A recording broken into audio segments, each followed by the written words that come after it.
while I was lowering my baby's casket into the ground. My parents were at my brother's poolside engagement party, smiling, toasting, posting selfies. That morning in Denver, the snow hadn't fallen yet, but inside me everything froze. My name is Lauren Mitchell. I'm 31, and a week ago I buried my 7-month-old daughter Grace. Alone. Well, not entirely alone. My husband was there. His parents were there. Friends, neighbors, even nurses from the pediatric wing where I work came. But my own parents? They were 3 states away, sipping champagne and laughing like nothing had happened. When I called my mom to tell her Grace had died from SIDS, all she said was, "Oh, that's awful, honey. But we've already booked everything for Zach's party. You understand, right?" I didn't. I didn't understand how a grandmother could miss her granddaughter's funeral and not even flinch.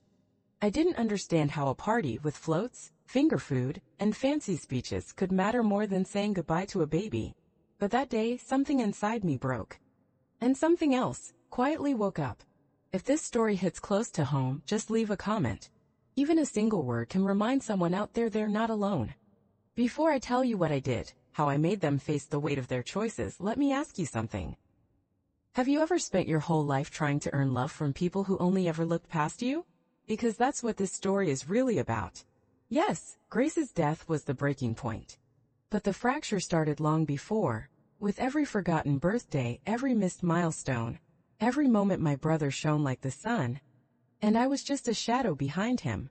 So if you've ever been the afterthought in your own family, if you've ever buried grief while others danced, this story's for you.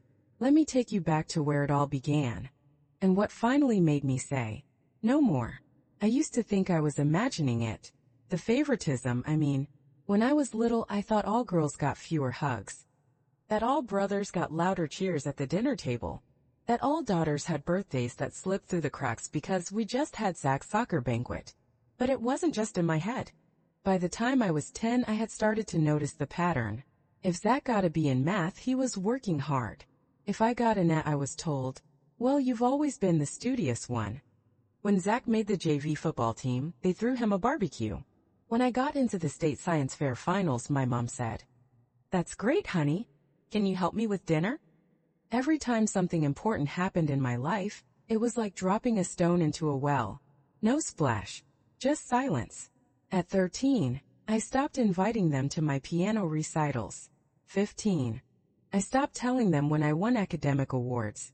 At 17, I learned how to clap for myself. They weren't cruel. They just didn't see me. But they saw Zach. God, did they see him? Zach with his charming grin, his mediocre grades dressed up as balance. His string of girlfriends that mom called good for him and dad called just having fun. He went to college out of state. They sent him care packages every month. I commuted to nursing school and paid half my tuition in loans. No one asked how that was going. When I got my first job at the ER, I was proud. Mom's response? "Oh, sweetie, you know who just got promoted? Zach, regional director." I remember nodding and smiling like I always did. I had gotten so good at pretending it didn't hurt. I almost believed I didn't care. But deep down there was always a part of me, a small quiet voice that whispered, "You're invisible in your own family." Still, I tried. I called on birthdays. I visited when I could. I sent Christmas gifts. And every time we gathered, I watched my mother light up when Zach walked in the room and glance right past me. Evan, my husband, noticed it early on. He didn't say much, not at first. But one night, maybe a year into our marriage, he asked, "Do your parents always talk about Zach this much?" I laughed. It came out too fast. "Yeah," I said. "That's just how it's always been." He frowned. "Doesn't that bother you?" I shrugged. Not anymore. It was a lie, but it was the only way I knew to survive it. When we found out we were pregnant, I wanted to believe things would be different. I told Evan, maybe a grandchild will change how they see me. He didn't respond right away, just held my hand a little tighter. We told my parents at Thanksgiving. They were neutral. Mom said, "Oh, well, that's nice." Dad smiled, nodded, asked what Zach had planned for New Year's. I should have known. But I still hoped. When Grace was born, 7 weeks early, tiny but strong, I called them. They came the next day.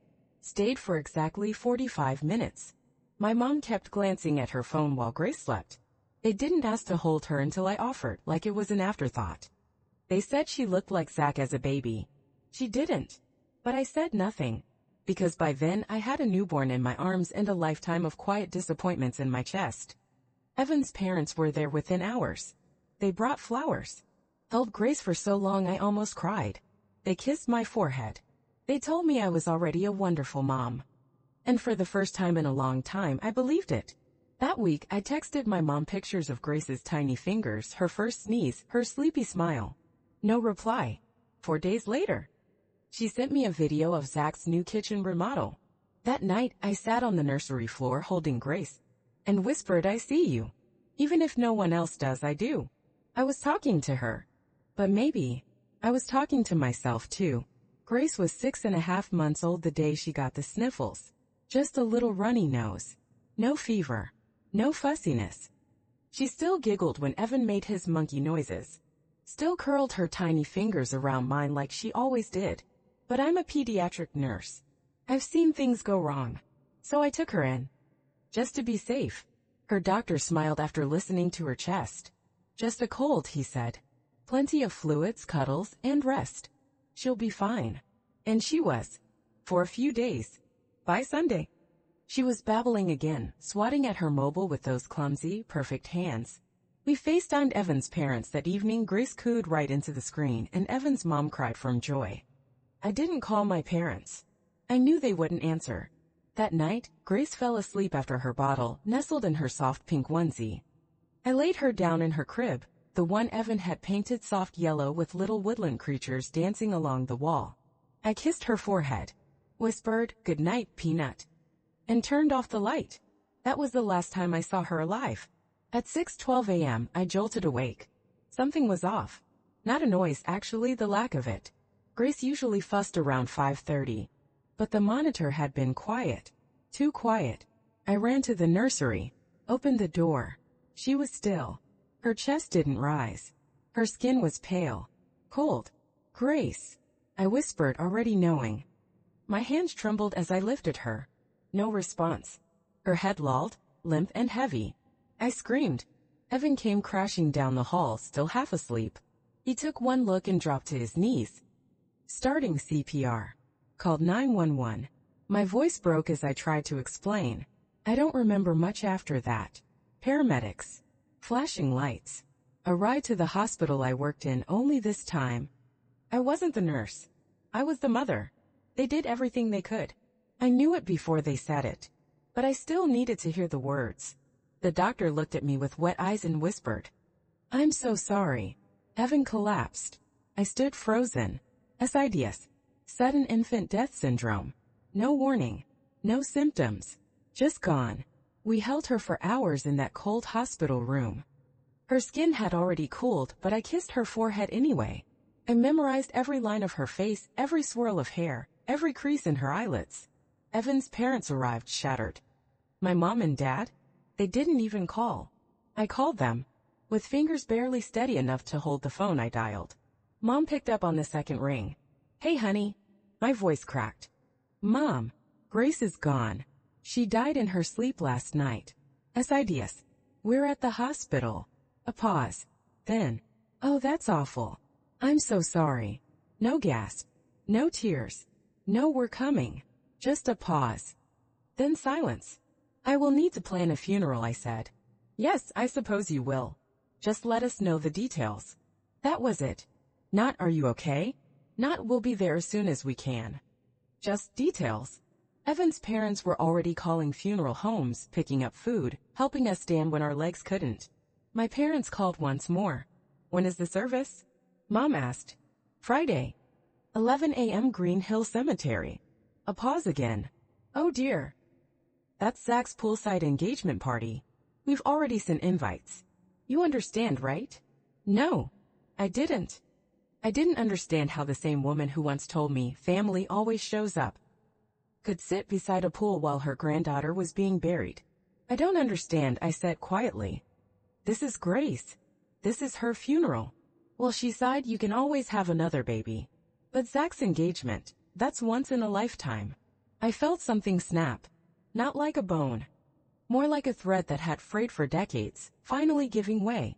I see, I said, and hung up. I turned to Evan. He'd been listening. They're not coming, I said. He closed his eyes, sank to the floor, and for the first time in days he wept. That was the moment I knew. This wasn't just a loss. It was a line, and my family had crossed it. The morning of Grace's funeral was heartbreakingly beautiful.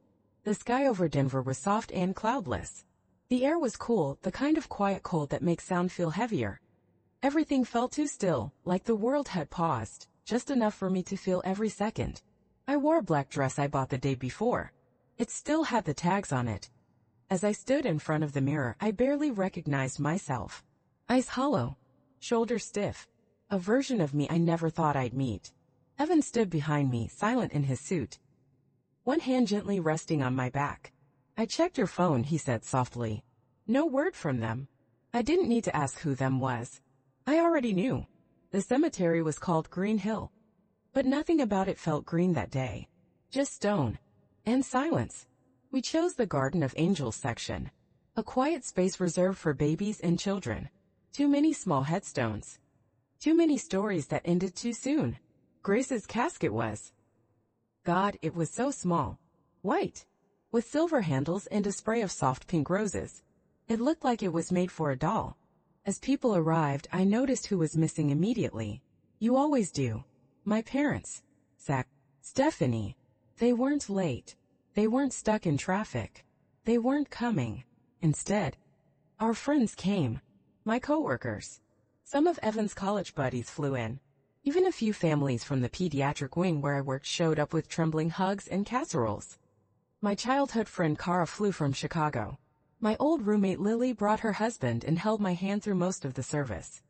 And then there were Evan's parents standing tall beside us like oak trees. His mother's mascara had already run down her cheeks before the service even began. Pastor Martin spoke gently, his voice barely rising above the rustle of wind through the trees. He spoke about light in short lives. About souls that don't need time to leave their mark. He said, some hearts are so pure. They only need a moment on this earth to teach us everything. I stared at the casket. I couldn't cry anymore. The grief had moved past tears. I was hollow. Like someone had scooped out my insides and left only skin. Right after the final prayer, I felt my phone buzz in my purse. Out of habit, I checked it. Instagram notifications. Zach had posted. The photo showed him and Stephanie standing under a balloon arch beside a shimmering pool. My parents stood behind them, holding champagne. They were smiling. The caption read, "So lucky to be surrounded by love today. Thank you Mom and Dad for everything. #engaged, #family first, #poolside joy." I don't remember putting the phone away. I just remember my stomach turning so hard I thought I might throw up. They didn't even try to hide it. When it came time for the burial, Evan nearly collapsed. He held my hand like it was the only thing keeping him upright. His dad stood on the other side, steadying him. His mom wrapped her arms around me as I dropped the first handful of dirt. My hands shook. I don't know if I spoke. I think I whispered goodbye, but I can't be sure. People followed one by one. Gentle murmurs. Soft prayers. A few left flowers. The whole time. 3 empty chairs sat untouched beside us. We hadn't planned them. The funeral home had assumed my parents would be there. Labeled them grandparents of the deceased. I stared at those chairs for longer than I should have. Empty, like a symbol carved into time. Like proof that even death wasn't enough to bring them close. After the burial, people came back to our house. They brought food. They filled the kitchen with warm scents and too many apologies. I stood near the crib. The baby monitor was still plugged in. Every once in a while I'd glance at it like maybe. No. Evan caught me once, eyes glazed, staring at nothing. He didn't speak. Just pulled me in and let me rest my head against his chest. No one asked where my parents were. But I saw the looks. The confusion. The whispers behind napkins and lowered voices. At one point, Cara pulled me aside and asked, were they stuck somewhere? I shook my head. They had a party to go to, I said. Her face fell. She didn't say anything else. But she didn't need to. It was my mother-in-law who saved me. Whenever someone looked ready to speak, She redirected the conversation, told them the story of Grace's laugh, passed around a photo album she made without ever asking me. That night, when everyone was gone, I stood in Grace's room. Nothing had moved. Her blankets were still folded. Her favorite stuffed giraffe still sat in the corner. I didn't touch anything. Couldn't. I just stood there barefoot on the rug, feeling like I'd been buried too, just in a different grave. It had been 2 weeks since Grace's funeral when my mother called. I almost didn't answer. But something in me, curiosity, maybe anger, picked up anyway. "Hi, honey," she chirped like nothing had happened. I didn't say anything. "We were wondering if you and Evan would come to dinner this Sunday. Just a casual meal. Jason and Stephanie will be there too. It'll be nice." I blinked. Sunday dinner? 2 weeks after burying my child. 2 weeks after they skipped the funeral. She wasn't serious. She couldn't be. I finally said, "Why?" There was a pause. Then, "Because life goes on, sweetheart. It's been enough time, hasn't it?" I said nothing. "Well," she added, "Zach and Stephanie want to share their wedding plans with the family. It'll be good for you to hear something happy for once." I should have hung up. Instead I said, "We'll come." Evan looked at me like I'd lost my mind. "You don't owe them a thing," he said. "I know," I replied. "But I need to see their faces when they talk about floral arrangements like nothing happened." That Sunday we pulled into the driveway of the house I grew up in. It looked the same, perfect lawn. White shutters, a porch swing no one used. My mother opened the door wearing pearls and lipstick. She kissed the air near my cheek. "You look well," she said. I didn't respond. Inside, the dining room table was set with my mother's best china. The air smelled like roast beef, Zach's favorite. He and Stephanie were already seated. He gave me a nod. She smiled awkwardly and looked down. "Dinner's almost ready," my mom sang from the kitchen. We sat stiffly at the table. They chatted about honeymoon destinations, wedding themes, guest lists, budget. My father chimed in with venue suggestions. No one said Grace's name. Not once. I stared at the mantel above the fireplace. A new photo sat there, Zach and Stephanie at the pool party. The party held during my daughter's funeral. I couldn't breathe. Dessert came. Peach cobbler. My favorite once. I looked around the table. And finally I spoke. "Did Grace's funeral interfere with your party?" My voice was flat. Quiet. Like ice cracking. Everyone froze. My mother set her fork down slowly. "Let's not bring up unpleasant things at dinner." "Unpleasant?" I repeated. "You mean my daughter's death?" Silence. My father cleared his throat. "What's done is done, Lauren. There's no sense dwelling." I stared at him. 2 weeks ago, I buried my child. Alone. Zach rolled his eyes. "This is exactly why we didn't want to talk about it. You make everything so dramatic." My blood turned to fire. "You think this is drama?" I turned to my mother. "You told me it was just a baby. That I could have another one." She opened her mouth, closed it again. Evan put down his fork with a hard clink. He'd been silent until now. "I've tried to be respectful," he said. "But this is beyond anything I've ever seen. Do you have any idea what Lauren's been through?" My mother looked wounded. "Of course we do. But grief isn't an excuse to lash out. Life must go on." I laughed. Short. Bitter. Almost hollow. "You're right. Life goes on. But not like this. Not pretending you didn't miss the most important day of your granddaughter's life and death." My father said, "We thought it was best to give you space." I leaned forward. "You mean you thought your pool party would look better on Instagram than your faces at a funeral?" No one spoke. Then my mother added almost too casually. "Several of the relatives asked where we were that day. We told them your father's back was acting up. That I stayed home to help." I stared at her. "You lied." She didn't blink. "Well, we couldn't exactly say we were at a party, could we?" I stood up. Evan followed. "We're done here." "Lauren," my mother called. "Please don't leave like this." I paused, turned at the doorway. "I'm not leaving. I'm just finally standing." And then I walked out of their house, with my grief, my silence, and my daughter's memory. Still heavy, but finally mine again. Grief is not a straight line. Spirals. Doubles back. It hides in grocery store aisles and under baby blankets you forgot you hadn't put away yet. After the Sunday dinner, I didn't cry. Not right away. I was too numb, like someone had packed sand into my chest, leaving just enough room for my lungs to barely function. Evan suggested therapy. He said it gently. One night while we sat on Grace's bedroom floor, surrounded by things we couldn't bring ourselves to touch. Just once, he said. You don't have to keep going, but maybe just try. I nodded. Not because I believed it would help, but because I was tired of feeling like I was disappearing. Dr. Patrice was warm. Not the fake, smile and nod kind. Real warmth. Quiet strength. She didn't rush me. She didn't ask me to move on. She asked, "What are you carrying that no one else sees?" At first I said what I thought I was supposed to say. I lost my daughter. But she didn't blink. She asked again. And slowly, piece by piece, it unraveled. I told her about Zach. About my mother's tone when she said, "It's just a baby." About my father calling grief dwelling. About the empty chairs at the funeral, labeled grandparents of the deceased. She didn't interrupt. Didn't take notes like a checklist. She just listened.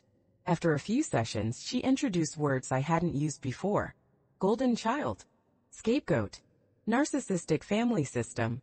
They weren't just internet terms. They fit. Too well. I felt like someone had handed me a map of the terrain I'd been blindly walking for years. How do I move forward with this? I asked her one session. After recounting yet another story of being overlooked. That depends, she said gently. Some people choose to go low contact with boundaries. Others walk away entirely. And if I want them to understand? She paused. Then prepare for the possibility that they won't. But you can still speak your truth for you. Not for their reaction. Those words hit hard. I wasn't looking for revenge. I wasn't even looking for forgiveness. I just wanted recognition. That I had mattered. That Grace had mattered. That what they did or didn't do had consequences. That night, I pulled out a box from the back of my closet. Inside were old photos. Birthday cards with generic signatures. Messages about Zach's promotion sent on my own wedding anniversary. I found a card from my college graduation. It said, "We're proud of Zach too. He just got Employee of the Month." I laughed. A short, bitter sound. Then I cried. Because there it was. The evidence. The quiet, undeniable pattern. I started documenting. Not to present it in a courtroom, but because writing it down made it real. I created a timeline from childhood through motherhood of every moment I was made to feel small. I wrote a letter. Not one meant to hurt, but one meant to clarify. It began with Grace. Her life. Her death. And the empty space my parents carved deeper by not showing up. I told them how it felt to see Instagram posts while I stood beside a casket. How it felt to hear just a baby. How it felt to be erased. I printed the letter, tucked it in a folder along with the timeline and photos. And then I sat with it. Not to plan a confrontation. Not yet. Just to know that when the time came, if it ever came, I would not stumble over my words. I would not dilute my pain to make them comfortable. Evan watched all of this quietly. One evening, as I packed the folder back into the drawer, he asked, "Are you going to send it?" "Not yet," I said. "I need to look them in the eyes when I say it." He nodded. "I'll be right behind you when you do." And in that moment I realized something I hadn't fully seen before. I had a family. Not perfect. Not the one I was born into. But the one I had built. One that showed up. That cried with me. That stood beside a tiny grave and never once looked away. 2 months after the funeral, I sent my mother a text. Not a paragraph. Not an explanation. Just this. "I'd like to come by on Sunday at 2. Just the 3 of us. I have something I need to say." Her reply came within minutes. "Of course. I'll make your favorite lemon cake. I'm so glad you're ready to move forward." She didn't ask what it was about. Didn't even pretend to be cautious. She assumed this was a step toward reconciliation. But it wasn't. It was closure. For me. Not for them. Sunday came. Same driveway. Same porch. Same perfectly trimmed hedges that somehow made everything feel more hollow. I parked the car but didn't get out right away. The folder sat in my lap, Grace's photo, my letter, and the timeline that spanned a lifetime of quiet heartbreak. I took a deep breath, then another, then walked to the door. My mother greeted me in pearls again. My father stood from his usual chair with a quick, awkward nod. "Sit, sit," she said. "The cake's cooling." "I'd like to talk first," I said. Voice steady but sharp. They exchanged glances, the kind that always used to silence me as a child. Not this time. I placed Grace's framed photo on the coffee table. Their eyes flicked to it. Then back to me. "This is your granddaughter," I said. "The one you didn't show up for." My mother's smile twitched. "Lauren, we've been through this." "No," I said. "You avoided it. I lived it." I handed them the letter. My father looked like he wanted to push back, but I began reading before he could speak. "Dear Mom and Dad, Grace died in the early hours of a Tuesday morning. We called you from the hospital. You didn't come. We invited you to her funeral. You chose a pool party, and then you posted photos with mimosas and hashtags." Their faces began to shift. I kept reading. "You said she was just a baby, that we could have another. But Grace wasn't replaceable. She was irreplaceable. She was real. She was here. And now she's gone." My mother looked away. My father's jaw clenched. This wasn't one moment. It was the final moment in a lifetime of being invisible. Every time Zach was celebrated while I was ignored. Every birthday you forgot. Every "that's nice, Lauren" that landed like a door shutting in my face. I unfolded the timeline and slid it across the table. Page after page of proof. Of being the afterthought. The background noise to someone else's spotlight. My mother finally whispered, "What do you want from us?" I looked at her. Nothing. Not an apology. Not understanding. Just space. Space to grieve. To protect what's left of myself. And Grace's memory. My father shifted. "This feels harsh." I nodded. "It is. Because truth usually is when you've been avoiding it your whole life." Then I stood. "I'm not cutting you off. But I'm stepping away until you can sit with the truth without defending yourselves. Without minimizing, without lying." My mother finally spoke, voice quiet. "She had your eyes." I paused. "What?" She pointed to the photo. "Grace." I never really looked at her before. But now I see it. I didn't know what to say. So I said nothing. I picked up the folder, left the photo behind, and walked out. Outside, the air felt lighter. Not happier. Not healed. But lighter. Evan was waiting in the car. He didn't ask what happened, just reached for my hand. And that night, for the first time since the hospital, I slept. Not because I was done grieving, but because I had finally stopped begging people to see me. 6 months later, we held a remembrance for Grace in our garden. We planted her favorite flowers. Set a bench beneath a blooming cherry tree. Placed a little wind chime shaped like a giraffe, her favorite toy. A few friends came. Evan's parents. Even Zach and Stephanie. They stood a few feet apart, not holding hands. Stephanie wiped her eyes when she thought no one was looking. Zach stayed silent, staring at the ground. My parents came too. They stood quietly at the back. Didn't speak. Didn't smile. Just watched. It wasn't healing, but it was honest. And that was enough. If you're listening and you've ever been made to feel like your pain was inconvenient, like your grief was too messy, or like your voice didn't matter, I want you to hear me now. You matter. Your story matters. And you never need to shrink yourself to fit someone else's comfort. Grace lived only 7 months. But through her I found my voice. And I will never be silent again.